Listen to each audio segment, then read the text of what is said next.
मेरे आचार्य द्रोण की भी यही दशा है।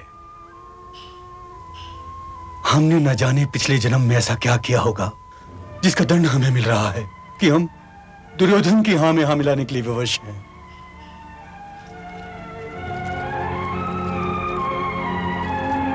क्या इतिहास हमारी ये विवशता देख पाएगा कुलगुरु?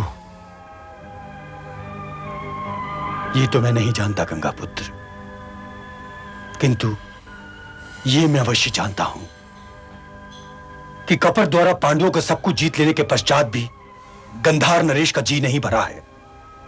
वो उनकी ओर अपमान के वाण पर वाण चलाए जा रहे हैं। अब क्या कर दिया है उन्होंने?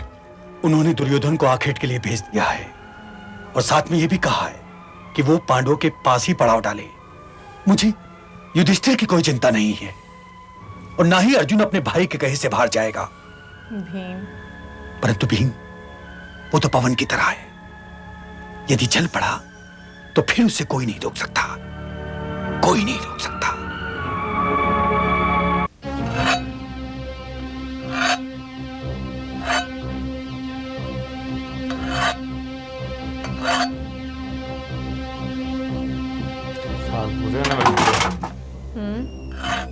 क्या बात है भ्राताश्री, इतना क्रोध किस पर? अपने आप पर। क्यों? आपने क्या किया? मैंने सहन किया। मुझे तो बड़े भैया की ओर पीट करके वही द्यूत भवन में दुर्योधन की गर्दन मरोड़ देनी चाहिए थी।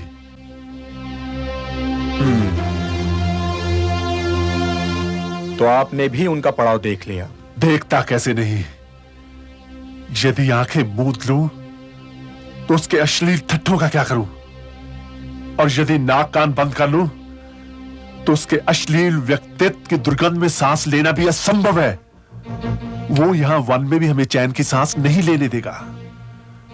सूंघो भुनते हुए मृग की गंध, जैसे हमने तो कभी अच्छा भोजन किया ही ना हो। पड़ाव के बहर 50 दास जूठी थालियां धो रहे थे, मैं वही अपने जूठे पत्तल फेंक आया। तो ये ईर्ष्या क्यों प्रिय अनुज? ईर्ष्या? हमें उससे ईर्ष्या क्यों होने लगी भ्राताश्री? किंतु दुर्योधन के असभ्य होने पर चिल्लाहट तो होगी ही ना, क्योंकि वो हमारे ज्येष्ठ पिताश्री का ज्येष्ठ पुत्र है। क्या ये वो जानता नहीं कि 13 बरस के उपरांत हम उसे अपनी एक एक वस्तु गिनकर वापस लेंगे? 13 बरस के पश्चात तो वो स्वयं ही सब कुछ लौटा देगा अर्जुन। अरे बड़े भैया, आप तो यही सोचते हैं कि वो सब कुछ लौटा देगा। अरे बड़े भैया, हमें तो अपने भाग का कौर भी उसके मुंह से उंगली डालकर निकालना पड़ेगा। और यदि समय कोई वृक्ष होता तो मैं अभी उसकी 13 टहनियां काट के उसके पड़ाव में घुस जाता। समय कोई वृक्ष नहीं है अनुज, उसे कोई काट नहीं सकता। वो तो स्वयं कटता है और उसके कटने की भी अपनी एक गति होती है। अरे मित्र दुर्योधन, ये तो बताओ कि इस समय वो 5 वनवासी कर क्या रहे होंगे? मैं बताता हूँ। अर्जुन तो जंगल में लकड़ियां काटने गया होगा। और भीम तो घास फूस इकट्ठी कर रहा होगा। और धर्मराज युधिष्ठिर कोने में खड़े मुंह लटका करके प्रायश्चित कर रहे हैं। और वो दिव्य जन्मा द्रौपदी चूल्हा जला रही होंगी। अरे दुशासन, वो बचा कुचा भोजन उन पांडवों की कुटिया में भेजा है नहीं? चिंता न करे भ्राताश्री, पहले हमारे पालतू जानवर तो खा ले, उसके बाद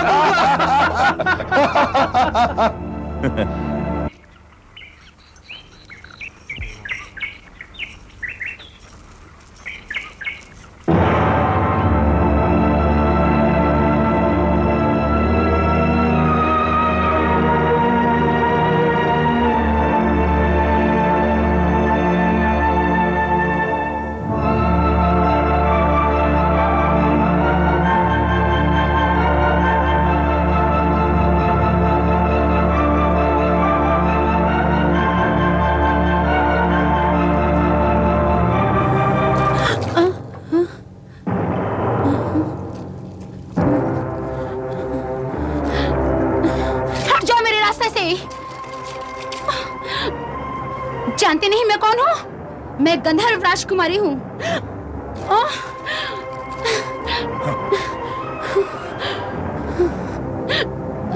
और शायद तुम नहीं जानती कि हम कौन हैं। हम युवराज दुर्योधन हैं। अपने आप को सौभाग्यशाली समझो कि आज रात्रि हम तुम्हें अपने शिविर में बुला रहे हैं।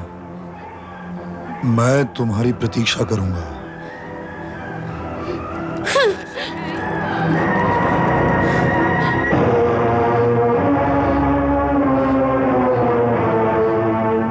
समझ में नहीं आता मुखिया जी कि पांडव अपने अधिकार के लिए क्यों नहीं लड़े। उन्होंने यह अपमान सहन कैसे कर लिया। युधिष्ठिर धर्मराज हैं। उन्होंने जो कुछ भी किया सोच समझ कर ही किया होगा। भ्राताश्री, भ्राताश्री, भ्राताश्री। क्या हुआ बहन? भ्राताश्री। तुम रो क्यों रही हो? किसी ने तुमसे कुछ कहा क्या? हाँ बोलो ना, क्या हुआ? भ्राताश्री, उस दुष्ट दुर्योधन ने। क्या किया उस दुर्योधन ने? उसने मेरे साथ अशिष्टता का व्यवहार किया है। दुर्योधन!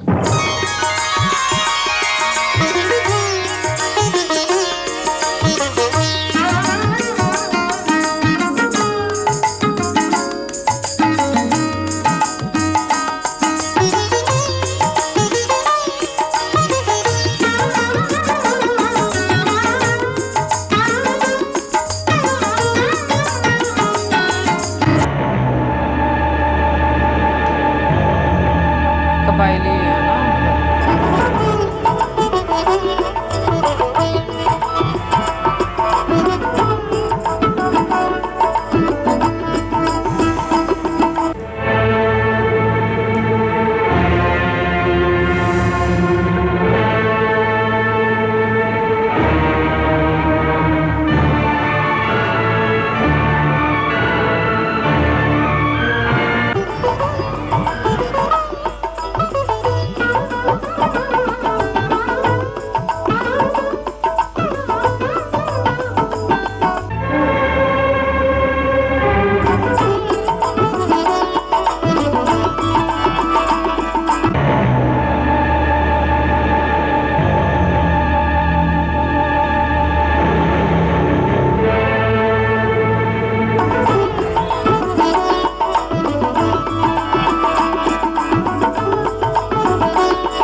भाग गए हैं क्या?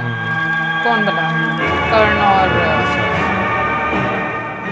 युवराज दुर्योधन, हम तुम्हारी भांति असभ्य नहीं।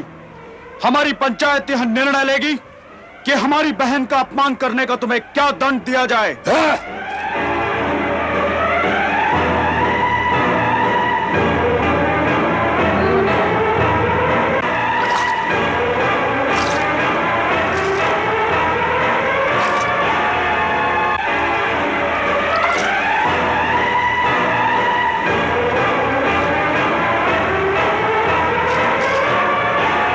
महाराज जी को तो वैसे बहुत सारी जगहों से जो है ना वो बारी बारी याद कराया जा रहा है, लेकिन महाराज अगर देखा जाए तो वो एक ही चीज़ को कि मेरा बेटा मेरा पुत्री इस चीज़ में जो है वो पड़े हुए हैं। लेकिन जो है भाई तबाही इस चीज़ का उन्हें आइडिया है कि भाई दस्तक दे रही है, वनवास जिस दिन ख़त्म होगा उसके बाद युद्ध होना ही होना है। नहीं, वो ये उम्मीद करके बैठे हुए हैं कि वो फिर से सारी चीज़ें जो वो ना संभालेंगे, क्योंकि वो तो बेचारे बनकर बैठे हुए हैं कि मैं नेत्रहीन क्या कर सकता हूँ। बट वो अपनी नेत्रहीनता की वजह से जितनी प्रॉब्लम क्रिएट कर रहे हैं और पूरे राज्य को मैं कहूँगी तबाह वो कर रहे हैं, और वो सुनना भी नहीं चाहते। लेकिन उससे पहले मैं समय की बात करना चाहूँगी कि जिस लिहाज से काल ने बात की ना, वाकई में मैं होनी की। हाँ, तो असल में क्या है ना, जब हम लोगों को इस चीज़ के बारे में समझाते हैं ना तो लोग नहीं मानते इस चीज़ को, ठीक है ना। वो आगे से या तो बुरा मना जाएंगे या आर्ग्यू करेंगे। तो बट यस, ये चीज़ें मैं भी पहले यही समझती थी यार, जो होकर रहना वो तो होकर रहना ही है। ऐसा थोड़ी है कि हम कुछ कर लेंगे तो मतलब वो चीज़ बदल जाएगी। लेकिन कितना क्लियरली मैसेज दिया गया है कि वो एक व्यक्ति पर डिपेंड करता है। आप जो करना चाहते हो, आप उसके लिए कितना फोकस रहते हो, अपने कर्म किस तरीके से करते हो, तो कर्म काटते हो, और ये सारी चीज़ें मायने जो है वो रखती हैं। सिर्फ वो कहते हैं ना कि ऊपर वाले पर डालकर तो अपनी जिम्मेदारियों से भाग जाना, इसमें हम लोग इतने एक्सपर्ट हैं कि मुझे लगता है कि या तो कोई सुनना भी नहीं चाहता और समझना भी नहीं चाहता। मैं ये बात कहती हूँ कि जितनी जल्दी हम इन चीज़ों को समझ जाते हैं ना, हमारी लाइफ उतनी अच्छी और इजी होना शुरू हो जाती है। दूसरा, बिल्कुल मैं कहूँगी कि जिस तरीके से जो ऋषि वेदव्यास जी हैं उन्होंने बोला कि क्लियरली कि अगर वो तुम्हारा बेटा ना होता, तो जब उन्होंने बोला कि वो मेरा बेटा है, तो उन्होंने बोला अगर वो तुम्हारा बेटा ना होता और वो तुम्हारा आदेश नहीं मानता तो क्या तुम्हारे सेम फीलिंग्स होनी थी क्या? मैं ये बात कहती हूँ कि वाकई में इतनी रियलिस्टिक बातें की गई हैं ना कि हमारे रूल्स हमारे लव्ड वन के लिए कुछ और होते हैं, और जो एक गैर इंसान होता है उसके लिए हम उसको दंड दे देते हैं। इसके साथ साथ मैं बात करूँगी अब कर्ण की भी, क्योंकि कर्ण इससे पहले तक उनकी एक ऐसी साइड नजर आती थी जहां पर उनके साथ एक सिंपैथी मतलब फील होती थी कि अन्याय हुआ है, वो उस चीज से गुजरे हैं, नो डाउट। बट अभी अगर ये उनकी स्थिति देखी जाए तो जो उनका एक स्टांस अब नजर आ रहा है, स्टांस नजर आता है या जो उनका बिहेवियर है, मतलब वो वाकई में मैं कहूँगी कि वो गलत है, और वो गलत साइड को बहुत बढ़ावा दे रहे हैं। अभी सिर्फ ये नहीं है कि वो मित्रता में आप कह लो कि उसको सपोर्ट कर रहे हैं, बट कहीं ना कहीं पर वो अपना खुन्नस भी जो है वो निकाल रहे हैं। जो उनके साथ हुई है, जैसे उन्हें सूद पुत्र बार बार कहा जाता है, नहीं अर्जुन को लेकर भी जो, और एक अन्याय के लिए वो बहुत ज्यादा एक अपना रोल प्ले कर रहे हैं। द्रौपदी के साथ जो द्रौपदी ने उनके साथ जो किया, ठीक है ना, वो उसका भी जो है ना वो सारा कुछ मिक्स कर रहे हैं। तो मुझे लगता है कि साथ साथ ना मतलब काफी ज्यादा जो मतलब इनकी बात करें कर्ण की, उनका स्वभाव मुझे तो सही नहीं लग रहा कि लाइक जिस तरीके से उनके एक्ट हैं वो बहुत ही एक अलग सोच जो है वो चलती जा रही है। बाकी अगर भीष्म पितामह की बात करें, कुलगुरु की बात करें, आचार्य द्रोण जी की बात करें, सबको नज़र आ रहा है और सब परेशान है, सब परेशान भी हैं। और काफ़ी टाइम हो गया अभी तक कृष्ण जी नहीं आए, मतलब उनकी साइड से अभी कुछ दिखाया नहीं गया।